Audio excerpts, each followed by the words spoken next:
mediação que você tá vendo aqui não funciona no Maio Amarelo. Da mesma forma como passar vídeos de acidentes e imagens de acidentes não funciona para gerar conscientização e segurança. Então, se você tá querendo fazer algo assim na sua empresa, de levar carro batido, com a pessoa lá prensada, com o boneco prensado, não faça. Isso não vai servir quando o assunto é conscientização. Se você já fez isso, eu sinto muito que você já tenha feito e acredito que até o final desse vídeo você vai entender o porquê que você não pode mais fazer esse tipo, você não deve. Ah, Kendra, eu realmente não posso, é proibido? Cara, faz, mas depois desse vídeo você vai entender o porquê que isso não serve pra absolutamente nada. Oi, meu nome é Kendra Venturella, seja muito bem-vindo, seja muito bem-vinda a esse vídeo e nele eu vou estar explicando pra vocês o porquê que ações como essa aqui, ou essa aqui, ou essa aqui não servem quando o assunto é conscientização. Não servem para fazer com que as pessoas façam mais suas atividades em segurança, e aqui bem entre aspas, né, fazer segurança. Existe uma crença dentro da segurança no trabalho, que eu não sei de onde que veio, e acredito e torço muito todos os dias para que isso se encerre logo, de que passar vídeos de acidentes, de pessoas com membros amputados, pessoas ensanguentadas, ou imagens, vídeos, enfim, ou ações, né, que o carro esteja batido e o boneco tá lá estraçalhado, vão fazer com que as pessoas olhem para isso e pensem, Nossa, realmente, não vou mais dirigir em alta velocidade. Nossa, eu vou usar o cinto de segurança. Nossa, realmente, eu preciso olhar para essa minha atividade com mais carinho. eu não sei quem que achou que isso realmente funcionasse, mas não funciona. E na verdade eu me sinto bem horrorizada quando eu vejo ações como essas acontecendo em 2024 ainda, né? E isso não vai servir para que a gente possa conscientizar os trabalhadores. Fazer isso é a gente trabalhar com uma segurança punitiva, com base no medo. Então imagina, para que as pessoas olhem para si e para a sua vida e só façam segurança a partir do medo, a segurança ela não está sendo efetiva, vocês concordam? Se sim, deixa aqui nos comentários. É basicamente a gente fazer uma segurança com base na tortura. E como assim? Eu vou fazer uma analogia aqui, uma analogia um pouco sensível para que você consiga entender a dimensão disso. Imagine a escola dos seus filhos, dos seus sobrinhos, dos seus afilhados, enfim. Então existe o horário do recreio, onde eles vão sair para correr, para brincar. E aí os professores começaram a perceber que as crianças estavam correndo e estavam se machucando. E toda vez no intervalo tinha uma criança que se machucava, que caía, ralava o joelho, que caía, batia com a boca, saía ensanguentada, criança que quebrava o braço, enfim. Então as crianças, olha que louco, as crianças iam pro recreio brincar, iam correr e consequentemente acabavam em determinado momento se machucando. Os professores olharam para isso e pensaram assim, nossa, meu Deus, tem muita criança se machucando. Mas, ao invés de eu olhar para o ambiente e pensar como que eu posso melhorar para que essas crianças não se machuquem mais, eu não vou fazer isso. Eu vou pedir para que cada professor, na aula, antes de as crianças irem para o recreio, ou até depois, quando elas voltarem do recreio, eles passem imagens e vídeos dessas crianças que se machucaram. Porque aí elas vão entender que, poxa, se eu correr vou me machucar, afinal de contas, um amiguinho dela ou uma outra criança que ela nunca nem viu na vida se machucou. E isso vai fazer com que ela pense, realmente não posso correr. Imagina que isso aconteça. É intrínseco da criança brincar. Se a criança tiver um espaço aberto, ela vai correr. Ela vai querer gastar energia. Os professores passando isso na sala de aula, vão fazer com que as crianças parem de correr e eventualmente se machuquem? Talvez diminua a quantidade de crianças correndo, só que essas crianças vão ficar traumatizadas, elas vão contar para os pais e isso tudo vai virar um auê. Como assim vocês estão passando vídeos e imagens de crianças se machucando pro meu filho? Como assim? Mas também vai ter o lado de que crianças vão continuar correndo, vão continuar brincando e daqui a pouco elas vão se machucar e, enfim, vão voltar a correr e é isso, porque criança precisa disso. Essa é uma analogia. Então imagina, eu não sei se está fazendo sentido para vocês conseguem associar isso com essa maneira com que a gente está passando isso dentro do ambiente de trabalho para adultos, óbvio que eu trouxe crianças justamente para fazer essa provocação para que você veja o quanto é absurdo a gente fazer isso com adultos. Porque para mim, obviamente, não faz sentido eu fazer isso com crianças, assim como não faz sentido eu fazer isso com adultos. Eu preciso criar um ambiente mais seguro. E não olhar para a criança, olhar para o adulto e falar assim, não faça. Por quê? Porque a criança precisa brincar, assim como o adulto precisa trabalhar. E para trabalhar, o adulto também precisa dirigir. Então ele vai se expor a esses riscos. Como que a gente pode fazer de uma forma efetiva que esse adulto olhe para aquilo que ele está fazendo e pense assim, não, talvez aqui eu possa agir de determinada maneira. Talvez aqui eu não esteja fazendo do melhor jeito possível. Porque quando você passa esse tipo de vídeo dentro do seu ambiente de trabalho, quando você faz esse tipo de ação dentro da tua empresa, você não está causando conscientização. Muito pelo contrário, você vai estar causando outras coisas que eu vou falar pra você. Se você chegar pro colaborador depois de, sei lá, 2 meses, se você chega em final de julho pro colaborador e pergunta pra ele o que teve de ação no My Humanizado, o que você aprendeu? Cara, ou ele vai te dar uma resposta automática, que você possivelmente já espera, ou ele nem vai lembrar. Ou ele vai lembrar porque é clichê, porque todo ano coloca um carro batido aqui, achando que a gente sabe. Chega a ser bobo, assim. Porque as pessoas vão passar por aquele carro batido, elas vão olhar e vão dizer assim, nossa, poxa, né? O cara deve ter gastado uma grana no seguro, o carro deu PT, será que ele conseguiu comprar um outro carro? Será que ele tá vivo ou não?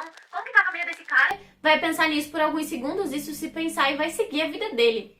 Ele não vai sair dali pensando nisso. Vocês entendem? A gente precisa entender do fundo do nosso coração, enquanto profissionais de segurança no trabalho, que a emoção não gera mudança.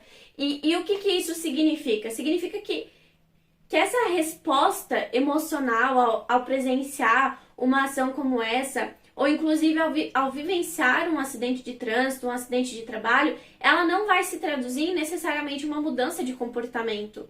Porque nós já sabemos que não são essas ações que influenciam o comportamento. Não são nem os valores das pessoas, aquilo que ela acredita. É o ambiente em que ela está. Então é importante que a gente entenda que a emoção não vai transformar a pessoa, não vai mudar o comportamento dessa pessoa.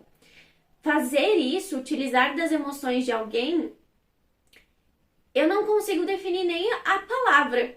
Sabe? Você vai estar muitas vezes traumatizando a pessoa, você vai estar deixando ela sem dormir, talvez você possa até evocar algum trauma nela, às vezes a pessoa vai chegar lá na empresa para trabalhar, vai ver aquele carro batido e muitas vezes algum familiar dela pode ter sofrido um acidente muito grave, ela ter perdido algum familiar e isso evocar um trauma nela. E ao invés de você estar conseguindo fazer com que a pessoa faça as suas atividades com uma segurança maior, que ela dirija de uma forma mais devagar, com mais prudência, não, você vai estar evocando nela um trauma, e aí ela vai ir trabalhar com a cabeça dela nessa memória, ela já vai estar distraída, a atenção dela não vai ser a mesma, a percepção dela não vai ser a mesma, e você vai estar aumentando a possibilidade de causar um acidente.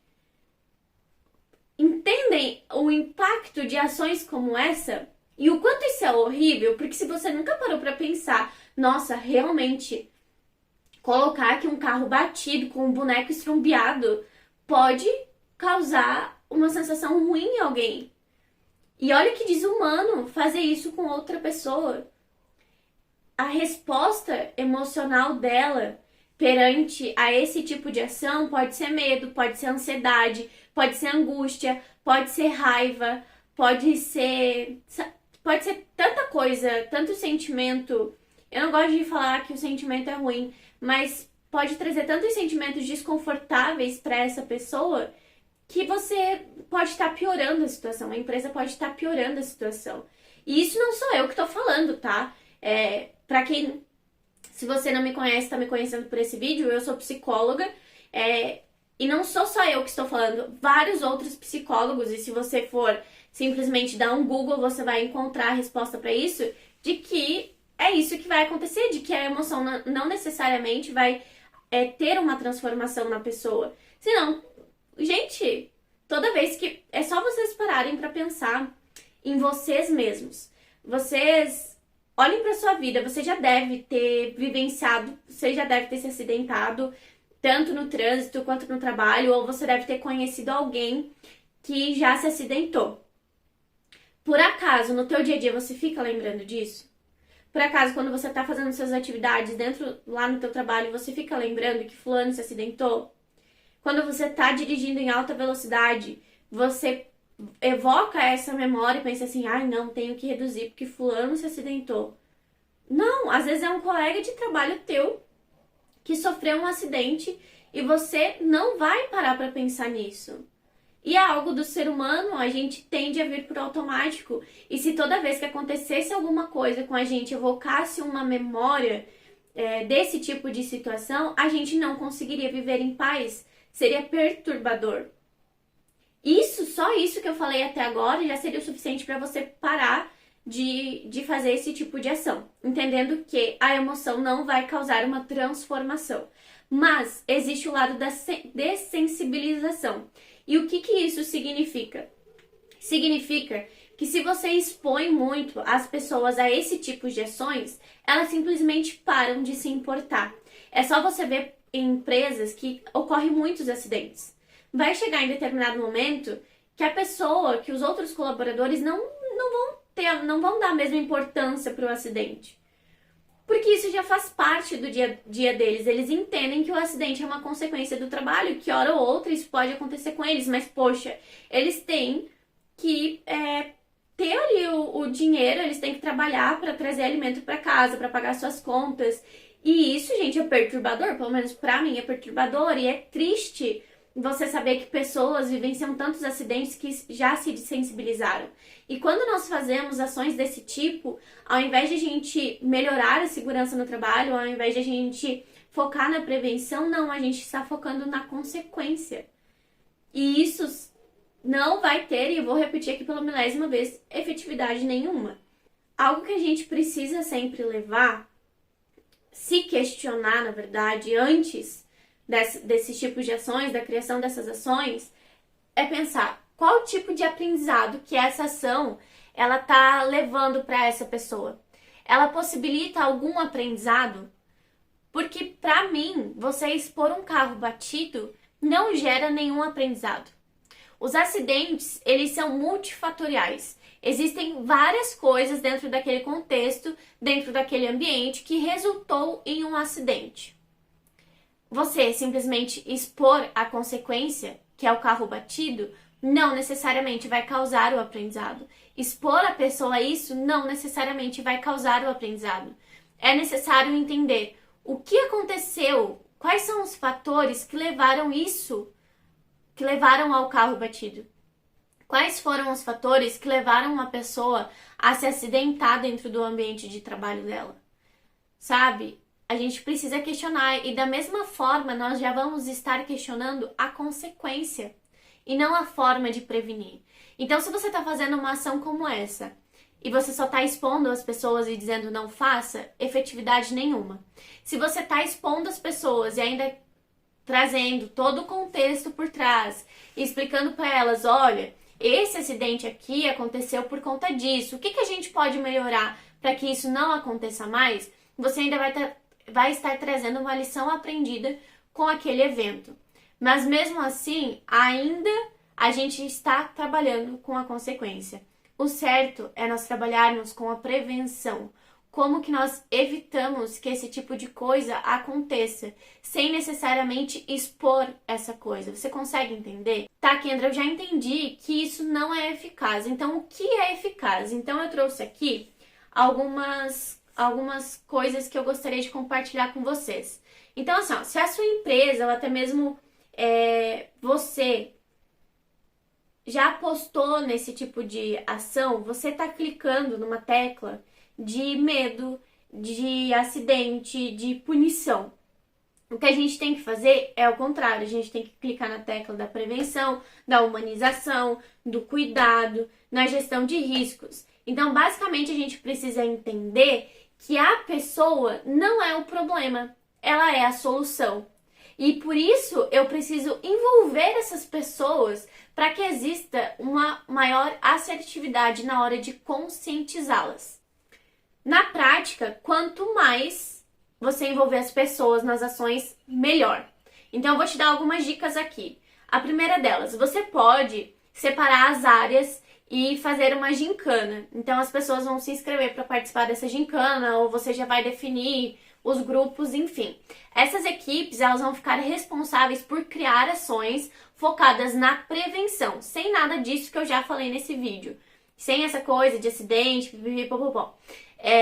E isso pode ser uma música, pode ser a exposição de um painel informativo, pode ser inclusive um diálogo de segurança. E aí, quem tiver a solução, a campanha mais criativa, você vai simplesmente presentear eles, ou você vai, enfim, eles vão ter que ganhar alguma coisa, né, nesse caso. Aí você que se vire pra pensar também o que tá aí no limite de vocês. Mas é muito bacana porque assim você envolve várias pessoas, inclusive você pode envolver os colaboradores para votar em qual foi a equipe mais criativa. E aí essa equipe vira oficial da campanha do Maio Amarelo. Isso já é um ganho, né? Não necessariamente você vai dar um presente para eles. E por falar em diálogo de segurança, tá aí mais uma ação legal. Você pode fazer um diálogo de segurança interativo. Para quem não sabe, eu trabalho com DDS eficaz. Então é algo que através das minhas redes sociais eu ensino as pessoas a fazerem, justamente para ter diálogos que realmente funcionem e não monólogos. Porque o que acontece é que muitas vezes os diálogos são feitos em monólogos. Monólogo é quando só uma pessoa fala e a outra não interage. Então eu fico aqui, ó, pipipi, popopó, faça isso, faça aquilo, não faça desse jeito, tem que fazer desse aqui, e a outra pessoa fica lá assim. Agora, diálogo é quando eu falo e a outra pessoa fala também. E aí, através dessa nossa troca das informações que a gente vai trazendo para esse diálogo, nós retiramos aprendizado disso. E esse é um objetivo de um DDS eficaz. Inclusive, se você quiser aprender a criar DDS eficazes, aonde gera engajamento, aonde contribua para a segurança no trabalho, tá aqui embaixo o link da lista de espera da minha próxima turma, porque eu criei um curso para ensinar as pessoas, porque assim, Kendra, DDS todo mundo sabe fazer, DDS é uma ferramenta básica. Eu digo para vocês que a maioria das pessoas não sabem fazer um DDS eficaz. Então tem uma estrutura, tem uma metodologia e isso eu ensino para vocês do curso. Então se você tiver interesse, se você quiser aprender mais a como criar diálogos de segurança realmente efetivos, você clica aqui embaixo e participa da lista de espera. Mas eu vou te dar uma dica de metodologia ativa e normalmente eu utilizo metodologias ativas nos meus DDS sobre o Maio Amarelo para facilitar para vocês. Então assim, as pessoas precisam evocar na cabeça delas esse tema. Então precisa trazer para o consciente delas, elas precisam parar e elas precisam pensar sobre isso. Quando eu passo esse tipo de ação como vídeos e imagens, acaba que a pessoa bloqueia isso, porque não é algo confortável de ela estar visualizando. Uma das ferramentas mais poderosas que nós temos é as perguntas. Então eu gosto de utilizar muito elas. Você pode estar fazendo da seguinte maneira, você pode estar criando um quiz sobre o Maio Amarelo e você pode estar fazendo. Então, como que eu faria um DDS com quiz, com perguntas? Eu iria fazer o diálogo de segurança, dividir as pessoas em duplas, trios, grupos, dependendo da quantidade. E aí, eu daria umas plaquinhas para ela escrito A, B, C, ou A, B, C, D, E, enfim, ou um quadrinho onde elas pudessem escrever as respostas. Eu faria as perguntas e as equipes virariam. Quem acertasse ganharia ponto. E isso, inclusive, traz mais um elemento de conexão, que é a competição, desde que seja feito de uma forma saudável. Não necessariamente eles vão ganhar uma balinha, um pirulito ou alguma coisa no final do diálogo, mas só de gerar uma competição ali entre a equipe, eles já ficam mais ativos e fazem com que eles prestem atenção. Até porque ninguém gosta de perder, né? Então você pode estar fazendo esse quiz. Aí você vai lá, faz a pergunta, eles respondem, vê quem acertou, ganhou a pontuação. E assim, quando a gente faz isso, faz tanto essa parte do DDS ou dessa metodologia de equipes ali, onde eles vão trazer isso para o ambiente, eles que vão criar as ações, a gente tira o profissional de segurança no trabalho do foco. Porque muitas vezes é isso que acontece, a gente centraliza as coisas ao nosso redor e a segurança depende muito de nós profissionais de SST. E quando nós olhamos para as pessoas e trazemos elas... Nossa, minha dicção tá horrível, gente, me perdoa. Vamos lá. Quando a gente faz metodologias como essa, tanto das equipes quanto do diálogo de segurança, nós saímos do centro da aprendizagem e colocamos os colaboradores. Nós vemos que eles são os solucionadores de problemas e não os problemas em si. Conseguem compreender? Por conta dessa nossa forma de fazer segurança, fez com que os colaboradores se afastassem da segurança e criassem uma certa resistência. E isso é muito normal, vindo da forma como a gente trabalha. E ao fazer isso, ao colocar eles nesse centro, poxa, eles vão estar se vendo ali. Eles vão começar a valorizar mais, porque é um deles que está fazendo, entende? São eles que estão participando, são eles que estão criando, e inclusive é algo novo. É muito mais fácil a gente se conectar com iguais do que com diferentes. E muitas vezes, dentro da organização, os profissionais de segurança no trabalho são os diferentes. Então, quando a gente coloca eles para fazerem essas ações, se torna muito mais efetivo. Então, pode ter certeza que ao envolver eles vão prestar muito mais atenção do que simplesmente um carro batido no pátio da empresa ou um técnico de segurança falando... coisas que eles já ouviram 1000 vezes, ou vídeos e imagens de acidente de pessoas que vão deixar eles no máximo sem sono, ou enjoados, ou traumatizados, né? Enfim, pode ter certeza, aposta em ações que envolvam mais esses colaboradores. Pode ser uma dessas que eu te falei, ou alguma outra solução que você pense mais eficaz que essas, que eu tenho certeza que o Maio Amarelo, ou qualquer coisa de conscientização em segurança vai ser muito mais efetiva do que todos esses itens que eu já falei aqui repetidamente. Fez sentido pra você? Eu espero que sim. E eu só vou saber se fez sentido pra você através das métricas. Então, pra que eu saiba que esse vídeo fez sentido pra você, eu preciso que você curta, ou que você se inscreva, ou que você comente. E se você puder fazer os 3, melhor ainda. Porque aí eu vou conseguir saber se você quer mais vídeos como esse e se esse vídeo fez sentido definitivamente pra você ou não. Por hoje é isso, até o próximo vídeo e tchau!